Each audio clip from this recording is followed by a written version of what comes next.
This episode of The Biggest Table is brought to you in part by Wild Goose Coffee. Since 2008, Wild Goose has sought to build better communities through coffee. For our listeners, Wild Goose is offering a special promotion of 20% off a one-time order using the code TABLE at checkout. To learn more and to order coffee, please visit wildgoosecoffee.com. And now, my conversation with Liz Bucar.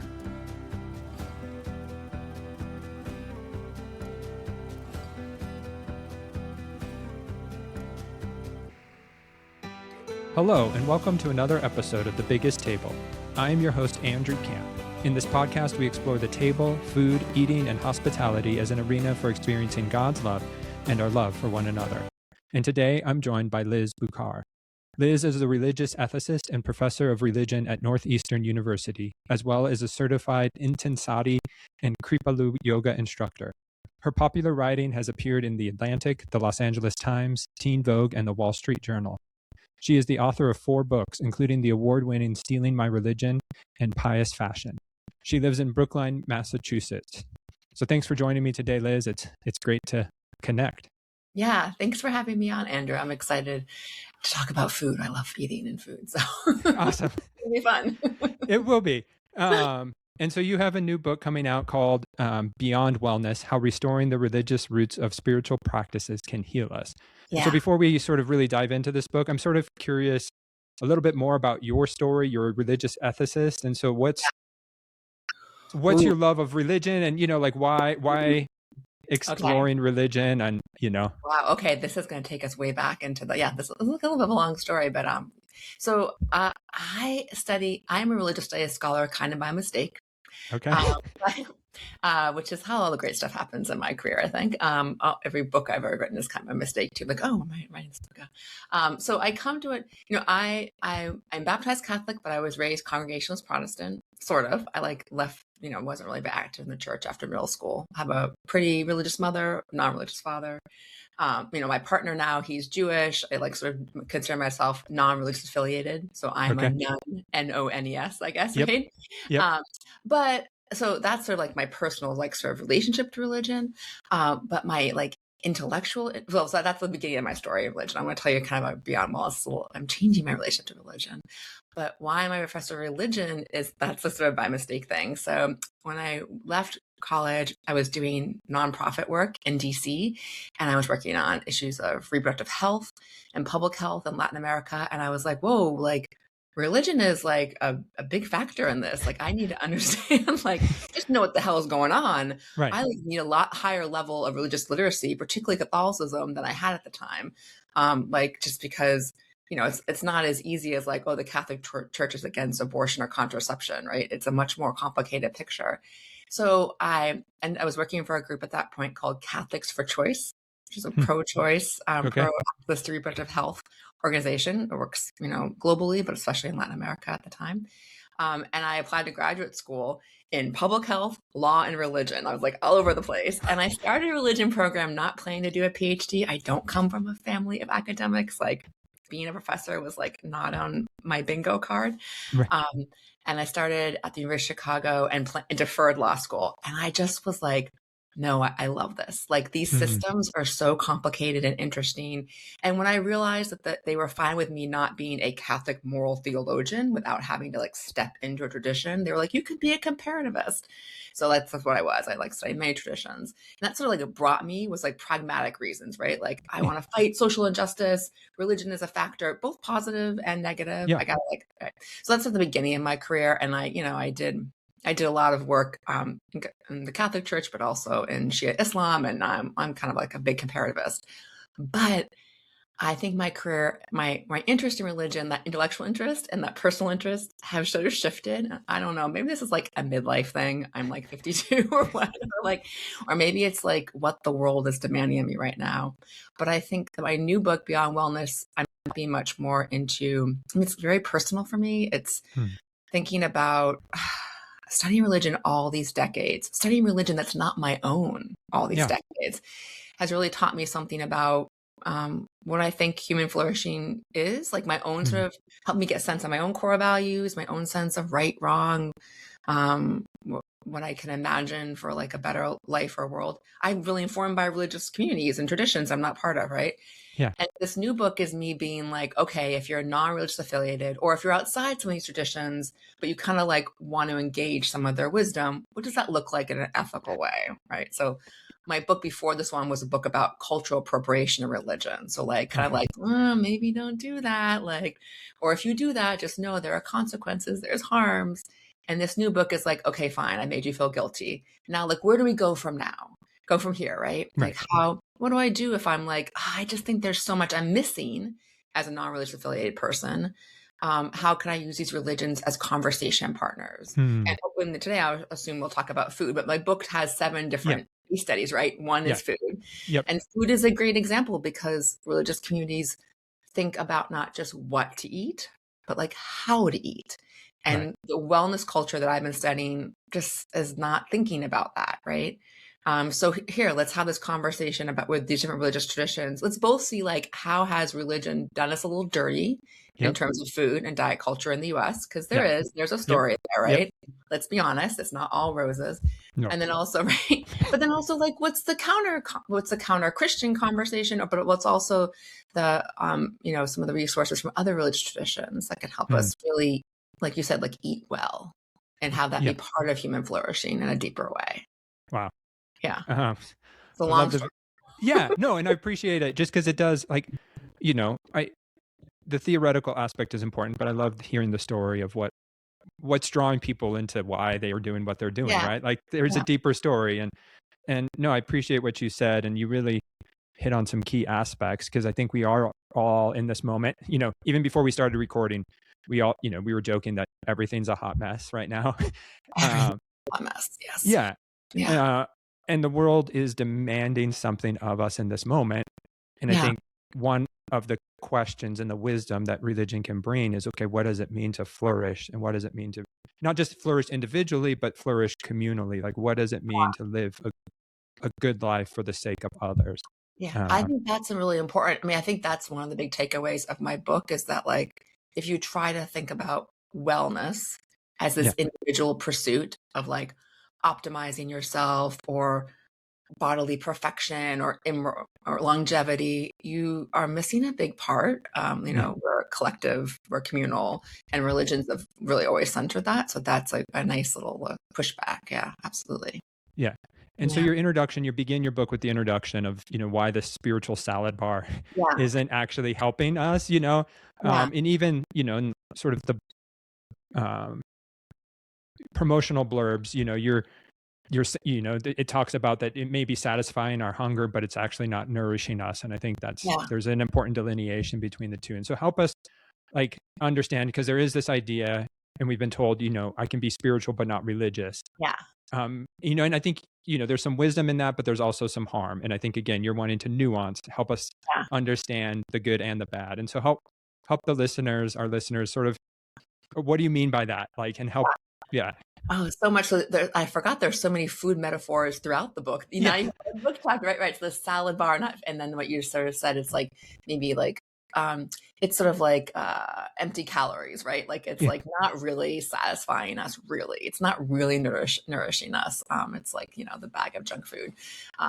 So yeah, I have in mind when I'm writing this book not only like spiritual, not religious folks, but I think also those of us, or maybe perhaps like a lot of your listeners who see themselves as part of a Christian community, but are kind of still like dabbling in the religion of others, right?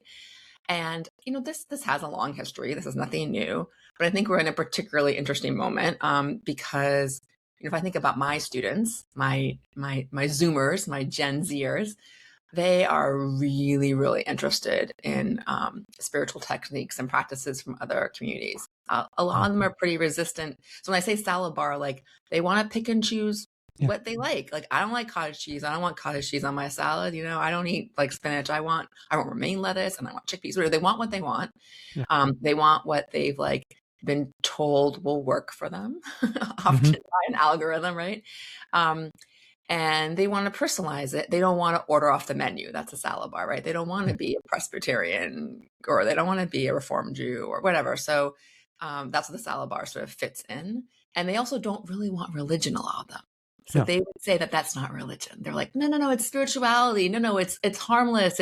It's the good stuff, not the religion. The religion is institutions and um, clergy abuse scandals and power and all the stuff that we don't like, right? All the stuff that many people are deconstructing, right? As they've Right. left churches and communities.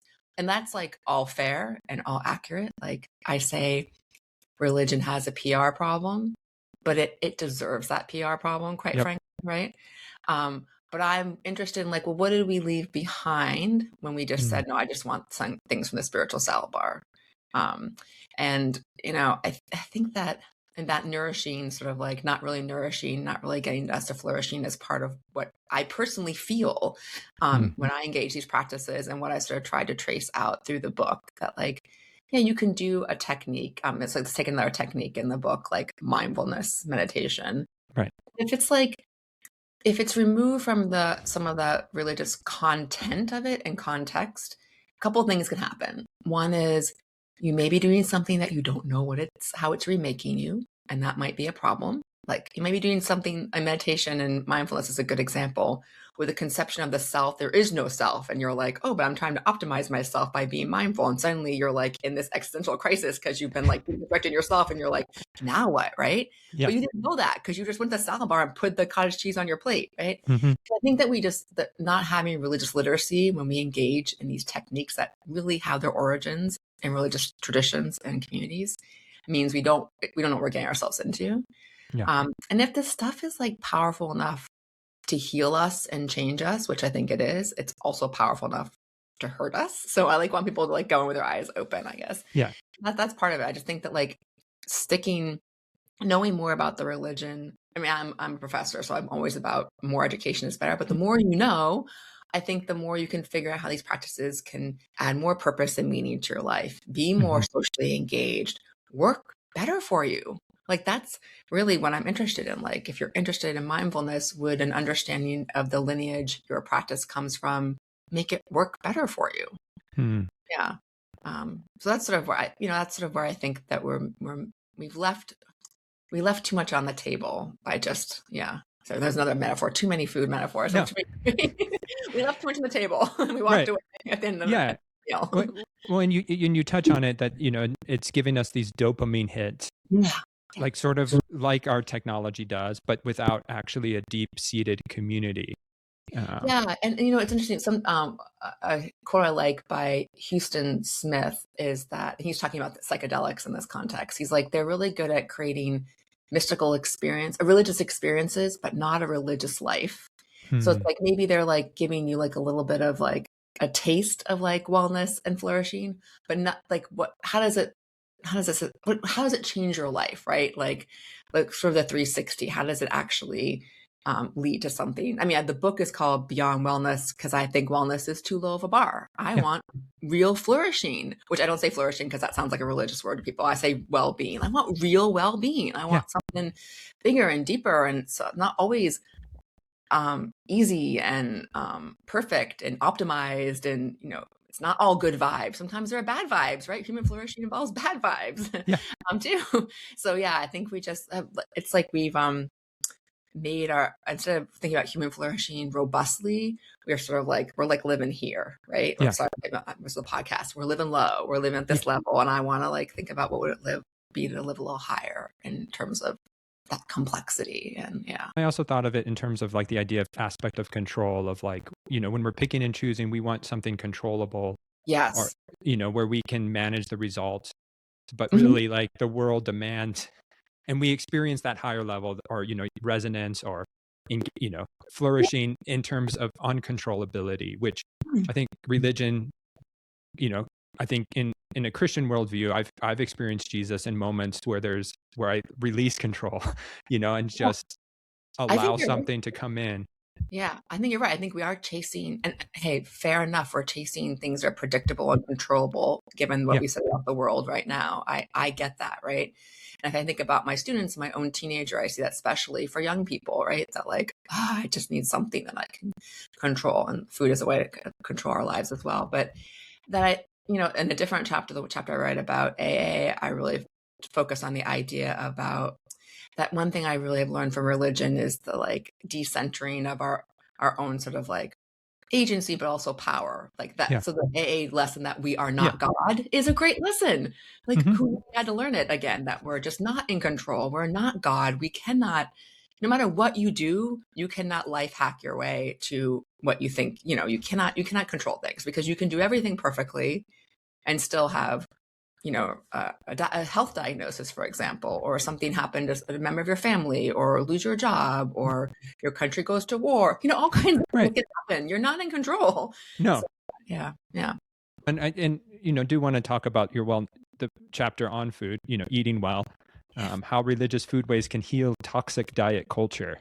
Mhm. So toxic diet culture, like you have these phrases that you're just like, they're jarring and they make you like, you know, defensive, but in a good way of like, hey, wait, what, and so what do you mean by toxic diet culture? Yeah. So I think that in if I stick with like America right now, I think we think about food really problematically. And I think that's one of the discourse you see about um, GLP-1s. I make sure I get that right. Not that those don't work and aren't great for people, but I think it's building on this idea too. So I think that in the wellness industry, for example, there's an obsession on eating what we eat, and that there is a perfect diet, and that perfect diet, again, about what you eat, what you put on your plate, and how when you eat it, and will, again, is the ultimate life hack. It'll lead to bodily perfection. I think about this in gender terms. For women, it's often about beauty and longevity. Not it's about beauty and thinness.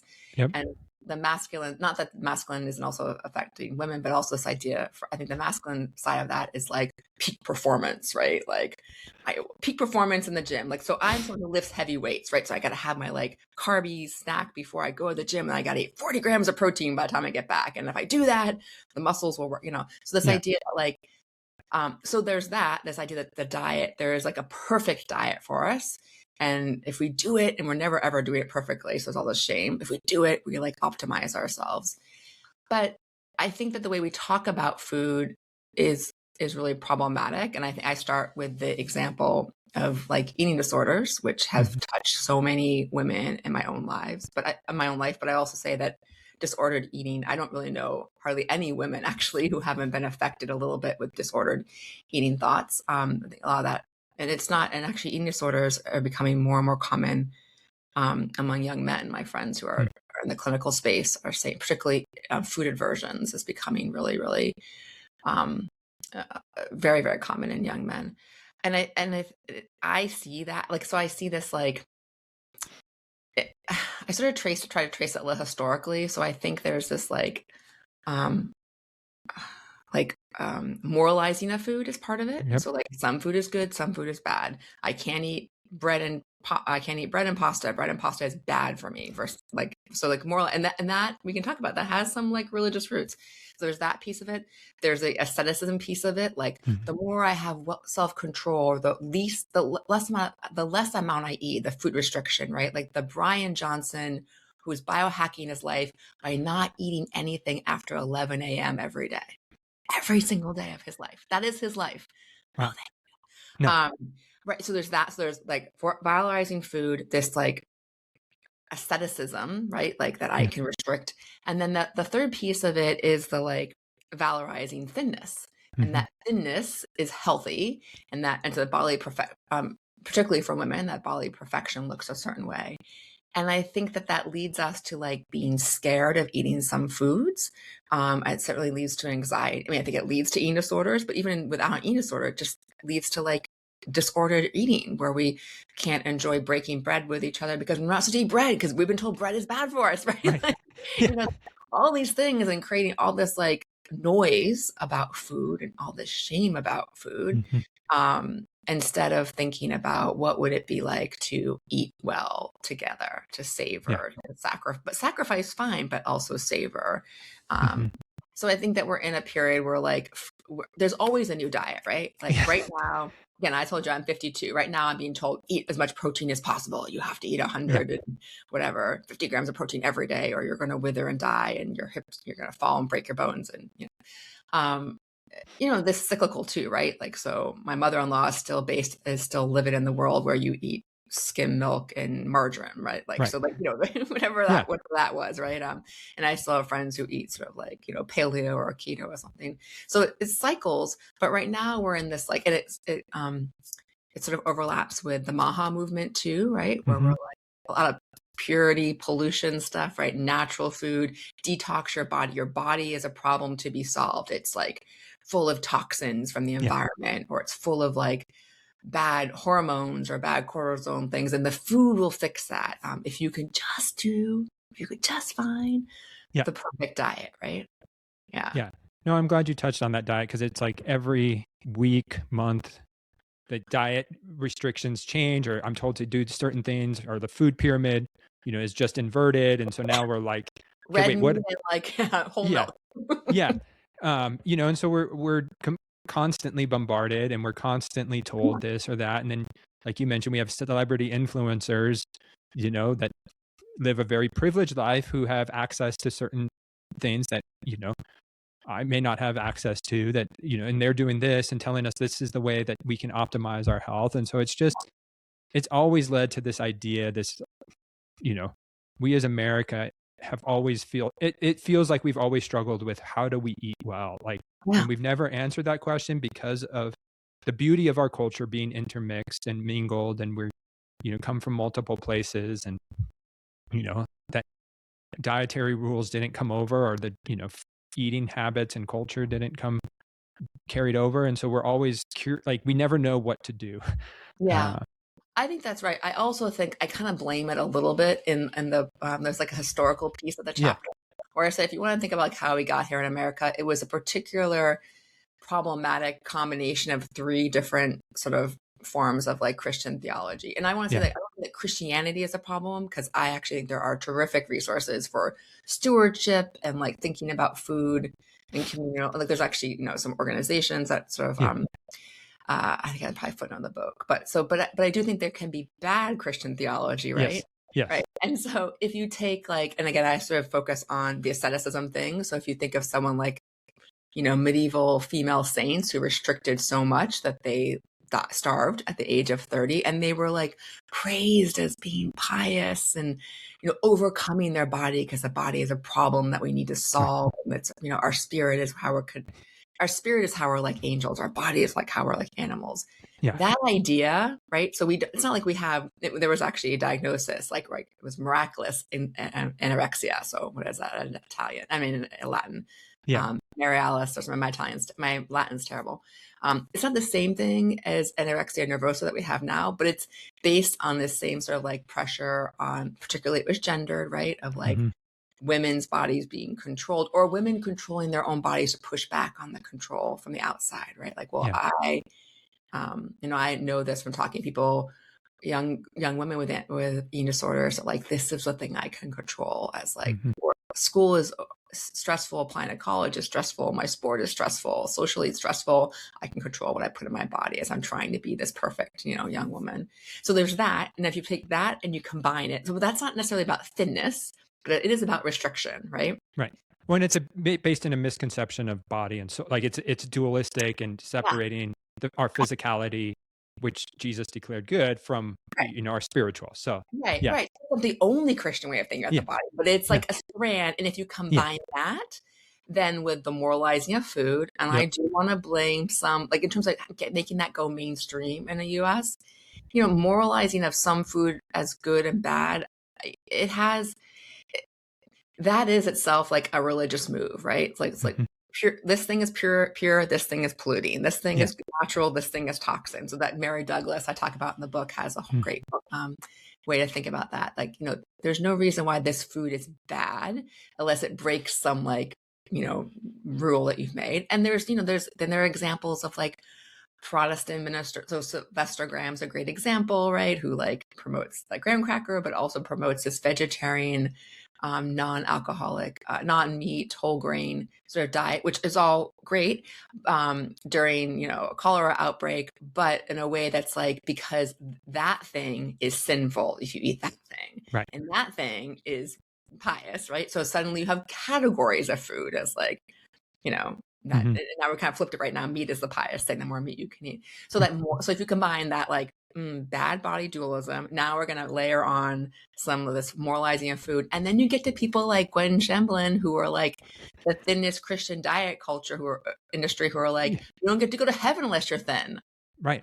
Which is totally new, right? Sylvester Graham wasn't about people being thin. He just wanted people to be like pious. He didn't want them to like be sexually promiscuous either, right? He was just like kind of a moralist.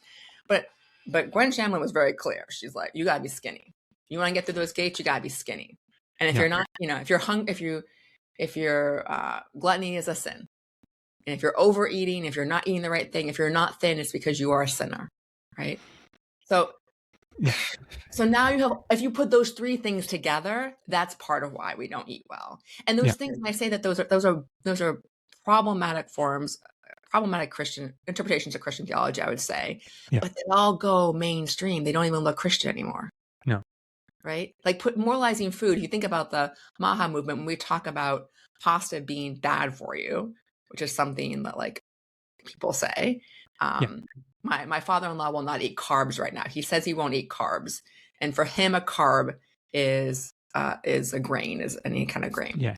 So when you say that a grain is bad for you, that doesn't sound to him like a Christian thing, but like it feels to me like a Christian thing, right? So it's like these things go mainstream and they become sort of normalized that we don't even realize there's some theology behind it. Mm-hmm. The thinness too. The thinness thing is like, who decided that like my BMI was good, was or not I was a good or bad person? That was a reflection of my character. My grandma used to say things like that. She used to say things like that would make you think that if you were 10 pounds overweight, it was a reflection of your character, right? 10 pounds, you know? Yeah, right. If grandpa just get back down 10 pounds to his like same weight he was in college, I was like, it's like grandpa, he's 95. Let him eat what he wants. You know, so that I think there's a reason we're bad eaters. And partly it's this like way in which versions of sort of Protestant theology, mostly Protestant theology, kind of go mainstream. They just kind of get hidden away and they get accepted as like, oh, that's, of course, there's good food and bad food. Of course, like thinner is a thin person is more in control of their like desires and their impulses. Of course, that's better. Of course, you know. Yeah.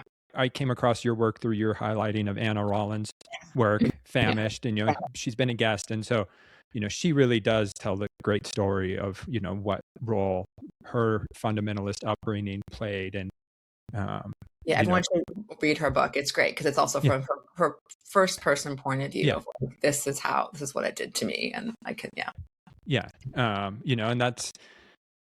But what's interesting about that though, Andrew, when I read that and I read her, then I think about my own daughter, who is not Christian, did not grow up in a Christian household, and is still affected by all this stuff. Right. Yeah. Right?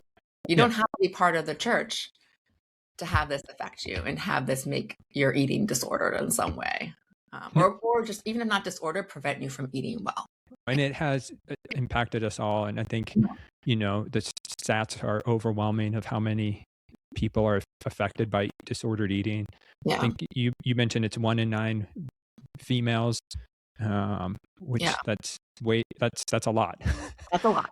That's a lot. I mean, it was funny when I was writing this chapter, I found out more people like in my immediate family who hadn't told me before that they had been diagnosed. It's a lot. It's a lot. No. And it is easy to shame them. It is easy. Like, we're all have these biases, and like, I've been always blessed with a really great metabolism, I haven't always worked out, but like it impacts how I view people, right? Like I have to admit, like, it does, right? Like I need to own that, but also realize like, hey, no, like thinness doesn't always equal health. Yeah. So my partner's like you, Andrew. He's like a runner. He like whatever. He still eats like he's in college. I think like maybe 5 pounds more than he was when he was in college now. I'm not. I'm like a big bone, and so I think maybe partly that's and I have these women in my life who this affected. There was actually just a great episode. I don't know if you watched The Pit. My family is obsessed with the TV show The Pit, which is about PR setting, and they just did a great episode where someone really large, like I forget how large, what the weight was. Really, really large, shows up in the ER, and the way that one of the like residents is sort of like, "Why are you so like have you tried like?" He's like, "Yeah, I've had this I had this accident and I had these medical problems and like, but there was that immediate sort of judgment from this resident. Like what? Why aren't you like taking care of yourself? So I think that's right. I think we still valorize thinness. I thought, I'm so naive. I thought we were moving away from it a little bit, particularly since there was so much talk about women lifting weights and becoming stronger. And I thought, oh, we've like turned a corner. Finally, my like time is here. Like I'm so Yeah. like, lift weight. But then I see like, if you've been watching the red carpet and just the thinness thing is back around. And it's once you have people in your lives who've been like chronically underweight or have a medicalized condition that puts you underweight, it's hard to see celebrities who are so frail being celebrated as like right. perfect, Well, even beautiful, healthy. Even yeah, and I think you highlighted it, and my wife pointed out to me that Serena Williams, who we applaud as just a beautiful woman who has conquered so much, right? But like she's literally using the best female athlete ever. She's literally the best, yes, ever. But like it recently came out of her use. I don't even know all the details, and so I don't. But yeah, her husband owns a GLP. I was on the board of a GLP company, and I don't know if that's why, but she started taking a GLP, and I know her of it through. She did an episode with Oprah Winfrey, and she talks about when I was training, 8 hours a day, I couldn't take the weight off, and I was thinking, but you were so like Serena Williams is who I like held up to my daughter as like, look at this strong, beautiful woman, right? Right. Like you don't need to like be skinny and small to be beautiful. But she never felt that way, apparently, right? And so now she's, I don't know how much weight she dropped on this. But the idea that like now we're celebrating like that body that was so strong who could do something that no other body could really ever do is now the before picture. Yeah. Right? Like, oh, and now we're celebrating like, oh, that had to be fixed. It was a problem, had to be fixed. So the food and like sort of tied up with the body image stuff, which is not really, we should talk about eating as well, but like it is all like, it's all like mixed up with the theology, I think, for folks. That makes it hard to get outside of too, right? We really internalize the theology. Yeah. No, it does. And so I think, so there's lots of problems, but there's also wisdom you mentioned, right? Wisdom in the food, in the religious world that can actually help us think more holistically. Yeah. And so for you, like, where has that come into play and what does that look like? Yeah. So let's start with Ramadan because we're in the middle of Ramadan. We're taping during Ramadan still. We're still like on the week of Ramadan. Because if you think about, so part of toxic diet culture right now is, I think, pushing a lot of like fasting, right? So like real calorie deficits. So fasting is good for you. Or if it's intermittent fasting, or if it's just like, just drinking or whatever, not having food for a couple of days, it's a reset for your body. That's fasting aimed at thinness and this idea of detoxing. So what would food restriction look like in a ritual religious container instead? Because there are lots of religions that do fast for different reasons. And, because we're in the middle of Ramadan, that's one. So, fasting during Ramadan. So it's not that no Muslims in the US, for example, who are fasting during Ramadan aren't also hoping they're going to like drop a couple pounds, because they're also part of American diet culture, right? Yeah. But it's not the goal of Ramadan. No. I would say like the goal is to like lose that extra 5, right? It's about, it's about being really, really aware. I mean, taqwa is what it says in the Quran, being really aware of God, really, and like sort of like a way to like kind of a little bit of like a reset, but in terms of like not like your weight, right? Like your orientation to your faith and to God. And if we think about, so Ramadan's also interesting. Like it's just as much about eating as not eating. So like the breaking of the fast is like a big party. It's like a supper club every night kind of thing, right? It's like really communal. Everyone's like favorite comfort foods. A time of gathering with family and friends. So like there's a way in which it's emphasizing those sort of, really building connections in a way. Versus I think about like food restriction in toxic diet culture is something that's kind of like you're doing yourself. And I'm like on my phone tracking my macros, on my Fitness Pal app or whatever, versus this being very communal. Also the way in which the fasting, if it's not aimed at like thinness and weight loss, can be remaking you in different ways. And so during Ramadan, a lot of it is about trying to make you more generous. So like you're physically feeling hunger during the day. You're going through your day without water or food, but you're still going through your work day. You don't like hang out at home and take a nap, right? That's hardship. And so a way for you to be more empathetic of people who have hardship and be more generous and more altruistic in the world. So it's kind of like training that virtue. For sure. Yeah. Or I talk about patience, how it trains the virtue of patience. So I think there's a way of thinking about fasting in that ritual setting, in that communal setting, as a way to work on ourselves, right? And remake ourselves, which is very different than one, aimed at thinness. But also the tradition, like it has space for ease. Like I love this about the way the Quran talks about Ramadan, which is like, yeah, everyone has to fast, except like all these exemptions. Like, no, not if you're pregnant. No, not if you're sick. Like, no, not if you're like a child. No, not if you're like traveling, right? Like, there are other things you could do instead in those cases. Like, right, you could serve food for others. You could read some extra Quranic passages. You could like, pray more, whatever it is, study more. But like, it's an obligation, except it shouldn't be a hardship, right? Like just because something is harder. So it's the idea that like the body is, again, back to that like Catherine of Siena, that like kind of like body dualism we were talking about. Like, the body is bad. No, that's not like what it's like, right? And we think about it in terms of Ramadan, the body's not a problem to be overcome. Being hungry and like is not the virtue. The virtue is the thing that you're using the hunger to train, right? Right. And so I love that about it, and I love the exemptions because it creates ease and space. And then another thing I talk about in the book that I also really like is this hadith that a friend of mine, a colleague of mine who teaches at Vassar, Kirsten Wusselhoff, helped me find this hadith. It's such a great one where someone like comes. So hadiths are the things that the prophet said or did, and then we have like firsthand accounts of them, right? So it's kind of very similar to the way the Bible works, right? But we have this whole collection. We have the Quran, which is like the word of God in Islam, like directly. And then we have the hadith, which are the things that the Prophet Muhammad said or did, that it's also like, okay, that's helpful for us understanding what to do as good Muslims, right?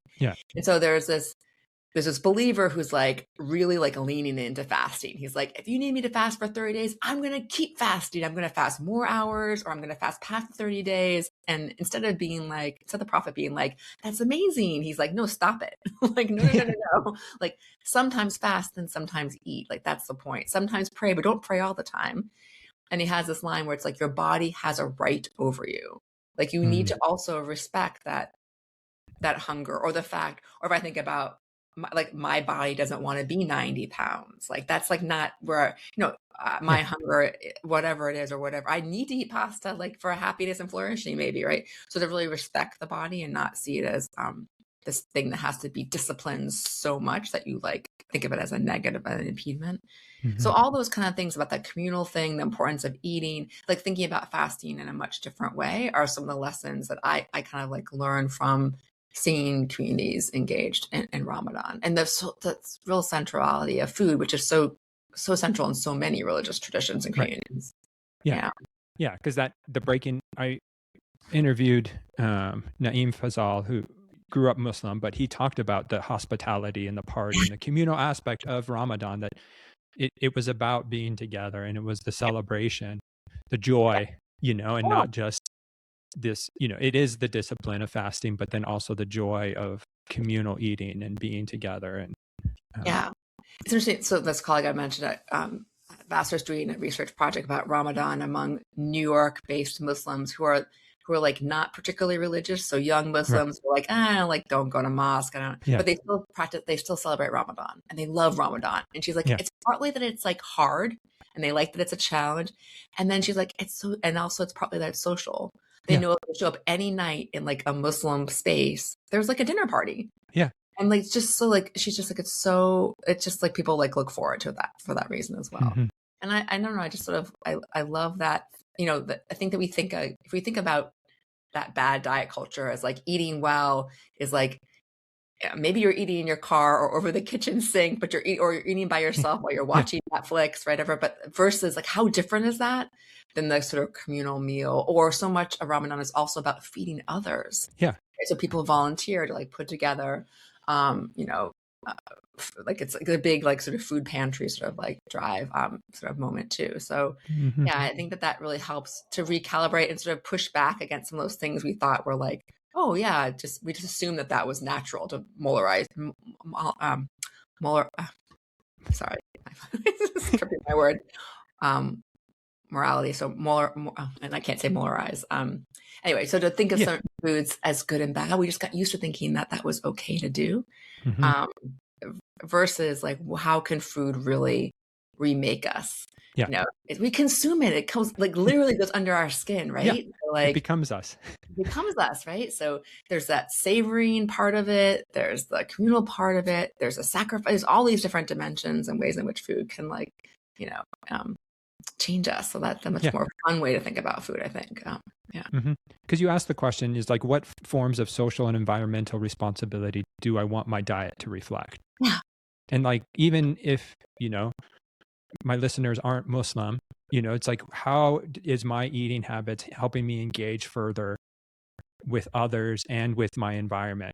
Ecological issues, social issues, hunger issues. Like, as we think about moralizing food, like this is good, this is bad, like, you know, okay, that's fine for us white folks living in suburban where we have access Right. to For clean whole food, vegetables. Yeah. right. Whereas, I live in Flagstaff, Arizona. We're right near the Navajo reservation.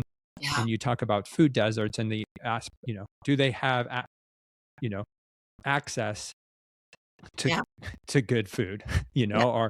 and it's not just in Flagstaff. This is, across the country, the, food deserts, and so like even just thinking about like moralizing food of like eat this, not that, like does that take into account, you know, people of different socioeconomic standards or in people who are working multiple jobs just to make ends meet and just trying to get a dinner on the table for their family, um, you Yeah. know, Yeah, right. Instead of thinking about food being like categories of food or food items being good or yeah, bad, let's think about morality and ethics and food in a different way. So like yeah, again, if it doesn't have to be Ramadan, it could just be something as simple as like, okay, I really care about, you know, environmental or good food production, or I really want to support local farmers through a CSA, or I really want to like think about how to volunteer on the reservation nearby in terms of like helping or come up with a project that will help them, get more fresh fruits and vegetables into that. Like I sort of have a social justice interest that yeah, can combine with my interest in food in the way that I consume food or I help other people consume food. Like all these things can be vehicles of like operationalizing our core values if we know what they are. And hmm, I think that's what's so great about the way religions think about eating, right? Like they're like, okay, religions are trying to make us into certain people. And then the traditions of cooking or the foods we eat on holidays or the communal parts of it or whatever. yeah, Again, you could combine it with something like a Christian idea of stewardship. So like eating well and stewardship of the earth, like what does that look like, right, right? Does it mean growing your own food? Does it mean supporting local? Do you feel are part of your core values about animals? So you don't want to eat mm, animal protein, based protein. And that's like not a one size fits all, which is no, also what I like about it. So what is important to you? Use mm, food for that, right? yeah, yeah, like what works for my family may not work Yeah, for you, and where I live, like, you yeah, know, I live in the mountains where we have growing seasons that, aren't always long and so it's, whereas if you live in Los Angeles and, you have farmers market 24/7, it's just different, and I think, yeah, again, that one size fits all doesn't help me yeah. make sense of my current standard, my current way of being. Yeah, and I think there's a lot of talk. I hear a lot of talk right now about sort of the loneliness epidemic Hmm. that we're all living through, and so everyone feeling isolated. So again, thinking about how food can be like I'm not being that good about this right now because I'm so busy. But my sort of resolution this year was like, I need to have more dinner parties again. Yeah. My daughter's going off to college next year. We have Mm, time. We'll have time for it. I need to just start gathering people and giving them food because yeah. that's how we made friends and how we created community after college. And now, Yeah. I need to start doing that again because I think that Hmm. is really it's how I want to be social, and I think it's like just an easy way to like yeah to form community. And especially across different lines where we wouldn't normally associate, because I think there is power in a shared humanity across the table that doesn't happen in other places. Like when we eat together, across religious lines, across political divides, like something slowly melts away so that we see each other as more human versus as our enemies that need to be destroyed. Yeah, and I think it's the way we can share part of ourselves too, right? I think it's a great tradition we had, my partner's roommates had in college. They called them Friday night feasts because they happened to have access to a kitchen. So they'd host it and someone would cook some food from, that was important to them. Like maybe it was, it was we had, the first time I ever had Ethiopian food was that at a Friday night feast, right? So maybe it was some cultural food, or maybe it was some special meal that they really missed from home. And then, we'd share it on paper plates. And it was just like sort of this lovely way to like learn about people and how food was part of home for them that they weren't getting there. Yeah. Yeah. Because food tells a deep story, like the recipe is more than just a recipe. Like there's a story behind it. That helps us understand each other. And, and even, and as you were talking, I was thinking, one of my favorite biblical passages is like Luke 24, where Jesus is walking along the road to Emmaus with the two disciples, and they don't recognize Jesus until he enters their home and breaks bread. And they're like, in the breaking of bread, Jesus is recognized. And this is post-resurrection. And so, Jesus still eats post-resurrection, which I think a lot of Christians need to think through what that means. But I think, in recognizing, for me, I may see Jesus in another person when we break bread. Like I'm not Jesus to them. They may actually be Jesus to me in ways I never imagined because we took the time to break bread. That's interesting. Interesting thinking about how then food and communal eating and breaking bread together is a way to do the thing that we talked about early on, which is like to decenter ourselves and realize that we're not God, or we're not the only character in this story, and that we're not isolated, and that the more we try to like pursue our own quote happiness and whatever, or longevity or optimization or peak performance, whatever, in isolation, the more we're likely to be doomed, right? Because it's just that's not the way humans work. The decentering of ourselves are, I say this on the podcast, I feel like almost every episode of Henry Nouwen is my favorite hospitality definer, because he says hospitality is the creating of a free space for another person to become who they were meant to be. And so I think that's what it is, of like, it's a decentering of myself and not focusing on my optimization, but how do I approach the table? Like if you and I were sharing, what does Liz need this evening to become more fully Liz? And if we share that attitude, we actually find out we actually become better ourselves. Like, we optimize ourselves versus, by de-optimizing and decentering ourselves, I think, in hospitality. That's, so just, I'm doing this hospice volunteer training right now, and we were talking about some ethical issues. One of them is like, if you go somewhere and you're a visitor and you're visiting the hospice patient and the family offers you food, you're supposed to say no. And we had this whole conversation about like, I mean, I will say no, but then if they insist, and it's an important part of the way that that not so much they want to show maybe they want to show appreciation, but it's just how they want to interact with you, right? They want to have a meal with you. They want you to share the meal. It's, some cases that might be appropriate and not, I don't want you to think you have to like serve me a 4-course meal, but like, I'll sit here and have a cup of coffee and like, a cookie with you and like, or break, have a snack with you, because that's partly how you want me to connect with you, or how you feel comfortable connecting with me. It's interesting to think about like food in that setting as well. Lovely. No, there's so much to unpack with food, I think, in, various religious traditions. I focus obviously on the Christian tradition, but I really appreciate what you were saying about Ramadan and just giving us a fuller picture, because it is the season of Ramadan. It's the season of Lent, and what is Lent? How is Lent helping us engage at the table, but engage with others? I think, again, Lent's never about just me and Jesus. It's about, okay, how do I engage others as I think about Easter? And then I wonder, I don't know if we have time to talk about it, but it might be nice, another counterexample is to talk about the Ayurvedic example in the chapter, only because it helps do some pushing back against the food categories that we're so used to. So partly what I realized when I was writing this book was I was like, I got to go find some examples of food that are so really far away from the Christian examples. So part of what I wanted to do is find some like explicitly like non-Christian traditions to look at and see how do they talk about food beyond that sort of more. I'm like blanking. So I wanted to find some Christian traditions that would like think about food beyond categories of good and bad and beyond sort of, and also think about ways to think about food that are beyond sort of like nutrition as macros and stuff, right? Like real nourishing, not just nutrition, but real nourishing. So I looked at Ayurvedic because it's very non-Western. It's doesn't have any sort of basis in Christianity or Abrahamic religions. It's based in Vedic religion, so like traditions that like predate even Hinduism.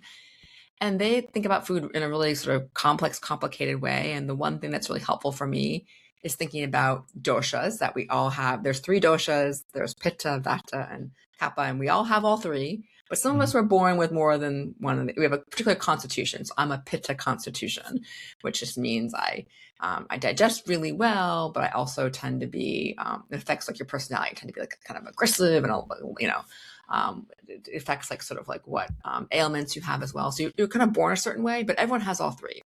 And the way the tradition thinks about food is that, as you go through life, you want your doshas balanced, but they become unbalanced because of stress, because of the season, whatever it is. And food is the medicine to help with that balance, right? And it's not that like kale is always good medicine for everyone. Kale might be good medicine for me now, cooked a certain way with certain spices. And then in 2 months, it may not be kale anymore, right? So I love that about it, right? So there's not good and bad food. There's thinking about balance and how to create balance. And that, it's not a one size fits all. And it's just a bigger way of thinking about food beyond these categories of good and bad. And also just the idea of like, how is food really nourishing and really healing beyond thinness, peak performance, and so that tradition is really, and I talk about that in the book as well, sort of like going in more detail, like what would that look like to think about food that way. So I really enjoyed that sort of deep dive as well. I lived in China for 3 years, and the Chinese have the way of, balancing a meal, like the right ordering of dishes to balance hot, cold, and not just temperature. It's, dispositions, like you said. And so, right. Hot, cold isn't just about temperature, or like astringent isn't, it's a taste, but it's not, it's also like a quality of the food, right? Like, so an egg, we always talk about the eggs in Ayurvedic. So like a hard-boiled egg is different than a scrambled egg, they say. So sometimes they're like, you should not eat hard-boiled eggs right now, Liz, because if you're imbalances, you can only eat scrambled eggs. To me, I'm like, it's an egg, but no, it's not an egg. So thinking about that, I love that as a way of thinking about food a little differently too. Yeah, because it takes it out of the nutrition aspect of in terms of balance and okay, how do I bring harmony? And what's needed for my soul right now.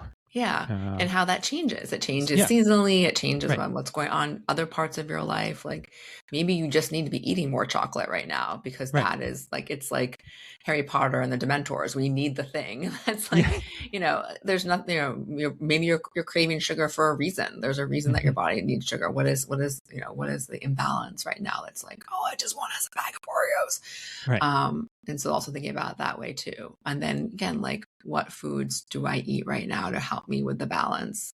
And there's no perfect diet. And you don't, and it changes and it's not the same for everybody. So also thinking about food as like that kind of like, partner and sort of flourishing.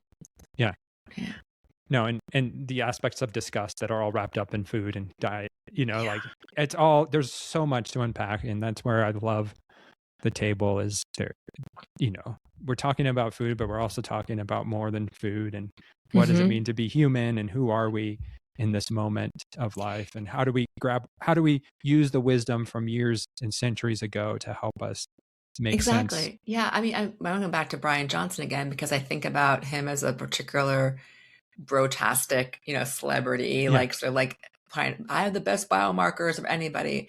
And I think about what his day looks like. And again, I think about the idea that he doesn't eat after 11 and he rarely eats with other people because he eats this very sort of controlled diet. And I think, so if Brian Johnson gets an extra 10 years or 5 years, did he live a better life? Because for me, food, I talk to my trainer about this all the time. I'm like, I'm happy to lift more weights. I'm not going to eat less food. No, Like, right. I just like love food. I love Yeah. cooking for people. I enjoy food. I think so much of it is like, I don't want the 5 years. So, if Brian Johnson spends the next 40 years eating by himself, stopping Right. at 11, always feeling hunger. And I don't just mean like hunger. I mean like hunger for something. Yeah. Yeah. A bigger hunger. That's not well-being to me. That's No. not the life I'm like looking for.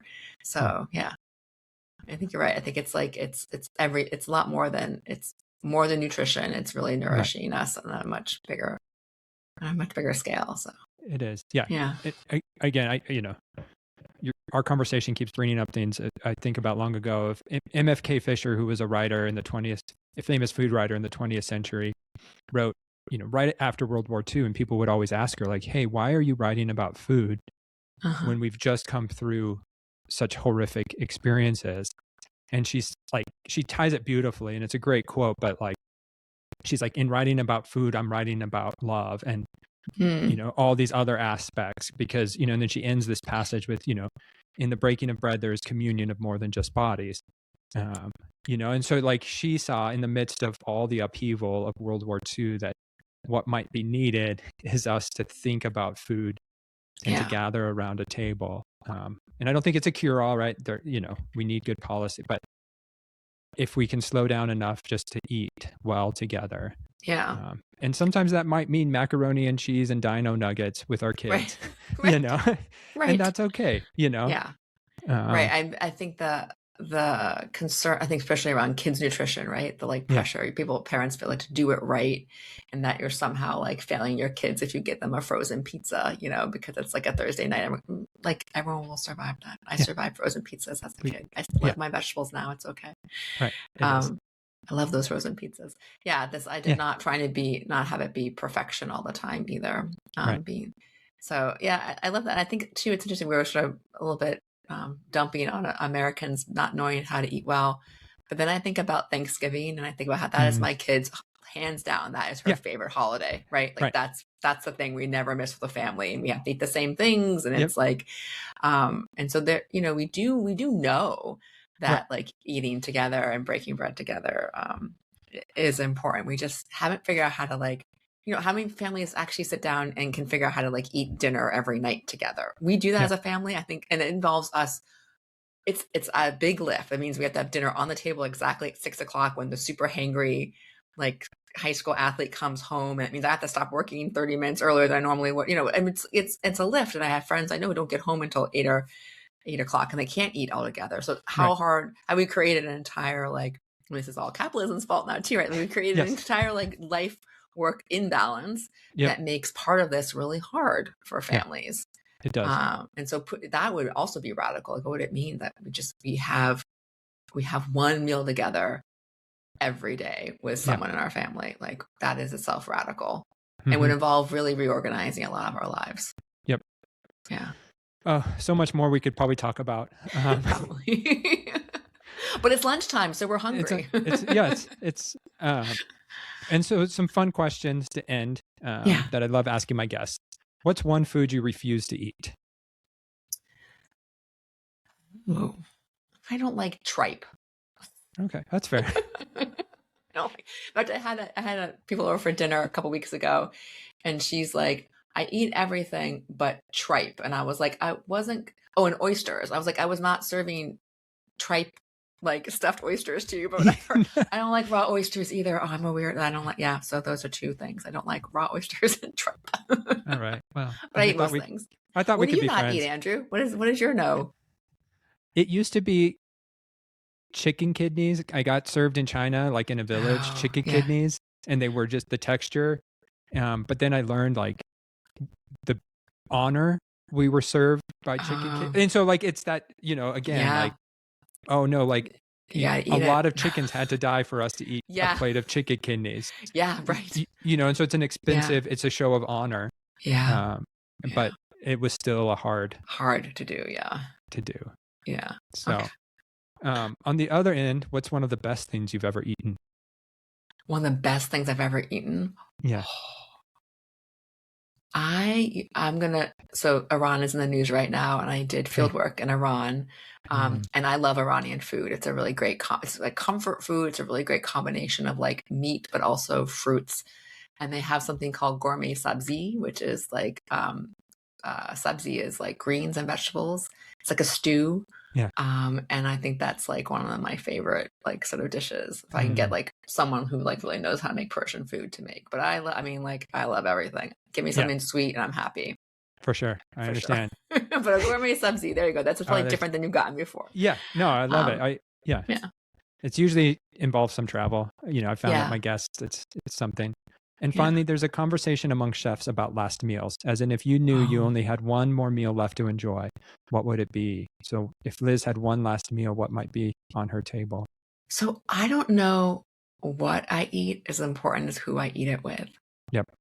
So I don't know that I know what would be on the plate, but I can start to name off people I'd love to have in the room. Hmm. Yeah. So yeah, I'm thinking too, like, you know, sort of as I'm thinking, working more into life stuff, not a lot of hunger then sometimes, right? Yeah. But like, who do you want in the room? I think to be breaking the bread with you. I think sure. that's so like, you know, thinking about like my immediate family and my, you know, sisters and which friends I'd want to have there. Or ideally who I'd want to have there who's maybe passed on or something. Yeah. So yeah, that's how I would answer that question.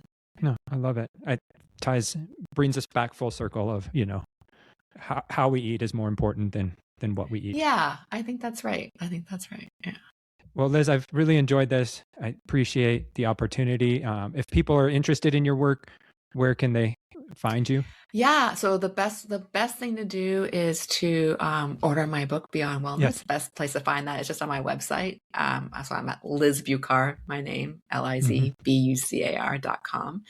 My book Beyond Wellness, it's out April 28th. So that's like where my like deepest best thinking is. Yeah. And then if you're someone who likes to read Substacks, I'm write a Substack called Religion Reimagined. So you can find me there, and I'm on Instagram and a little bit on TikTok at Liz Bucar. Awesome. Yeah. Do order the book, pre-order the book. Beyond Wellness is going to be available wherever you find your books, but buy it from an indie bookstore if possible. Yeah, I've got links to everything on my website. You can pick your poison there. Awesome. Pick your favorite. And if you've enjoyed this episode, please consider subscribing, leaving a review, or sharing it with others. Thanks for joining us on this episode of The Biggest Table, where we explore what it means to be transformed by God's love around the table and through food. Until next time, bye.